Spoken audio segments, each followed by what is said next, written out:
Hello everyone, আসসালামু আলাইকুম। রমজানের 30 দিন সিরিজটা যেটা আমি আরম্ভ করেছিলাম তার আজকে দ্বিতীয় দিন। আজকে আমার রেসিপি কিন্তু একদমই অন্যরকম, ফিশ কাটলেট। আপনারা হয়তো অনেকেই রমজানে ইফতারে এটি পছন্দ করবেন না, কিন্তু এটা কিন্তু খুবই চমৎকার খেতে হয়। আপনারা একবার অন্তত বাড়িতে এটা বানিয়ে দেখবেন। ফিশ কাটলেট বানানোর জন্য আমি প্রথমে 2 থেকে 3টি মাছকে ছাড়িয়ে নিয়েছি।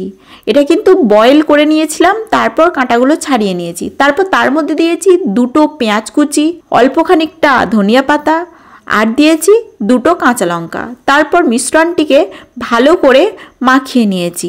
ভালো করে মাখিয়ে নেওয়ার পর এর মধ্যে দিয়েছি লবণ। এখানে আমি হাফ চামচ মতো লবণ ব্যবহার করেছি। তারপরে দিয়েছি হাফ চামচ লঙ্কা গুঁড়ো, হাফ চামচ জিরা গুঁড়ো, হাফ চামচ মতো হলুদ গুঁড়ো। তারপর মিশ্রণটিকে আর একবার ভালোভাবে মিশিয়ে নিয়েছি। মিশ্রণটি ভালোভাবে মিশিয়ে নিতে হবে যাতে জিনিসটা একটু নরম হয়ে যায়। তারপর এর মধ্যে দিয়েছি বেসনটা আমি এখানে 2 থেকে 3 চামচ মতো দিয়েছি। এরকম একটি মিডিয়াম সাইজের চামচের মধ্যে 2 থেকে 3 চামচ দিয়েছি। তারপর আরেকবার ভালো করে মিশিয়ে নিয়েছি। এই মিশ্রণটি মাখানোর পর 10 মিনিটের জন্য এটাকে আমি রেখে দিয়েছিলাম। তারপর 10 মিনিট পর ফিশ কাটলেট যেমন হয়, যেমন আপনারা রেস্টুরেন্টে খেয়েছেন, ঠিক তেমনই এটাকে চৌকো আকৃতির একটা শেপ দিয়ে নেব। দেখুন, যেমন আমি ভিডিওতে দেখাচ্ছি ঠিক তেমনভাবে শেপটা কিন্তু আপনারা সহজেই দিয়ে নিতে পারবেন। জিনিসটা কিন্তু শেপটা দিলে দেখতে খুবই সুন্দর লাগে। এইভাবেই প্রত্যেকটি ফিশ কাটলেটের শেপ আমি দিয়ে নিয়েছি। এখানে কিন্তু আমার 8 পিস মতো ফিশ কাটলেট হয়েছে। এবার ফিশ কাটলেটগুলোকে কোট করে নিতে হবে। কোট করার জন্য আমি এখানে ব্যবহার করেছি কর্নফ্লাওয়ার। অবশ্যই কিন্তু আপনারা কর্নফ্লাওয়ারটা ব্যবহার করবেন, এটা কিন্তু স্কিপ করবেন না, তাহলে জিনিসটা মচমচে টাইপস হবে না।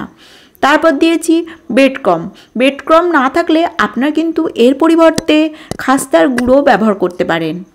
তারপর এটাকে এপিট ওপিট ভালোভাবে মাখিয়ে নেওয়ার পর এটাকে আমি ফ্রাই করেছি সাদা তেলে কিছুক্ষণ ভালোভাবে ফ্রাই করে নিতে হবে।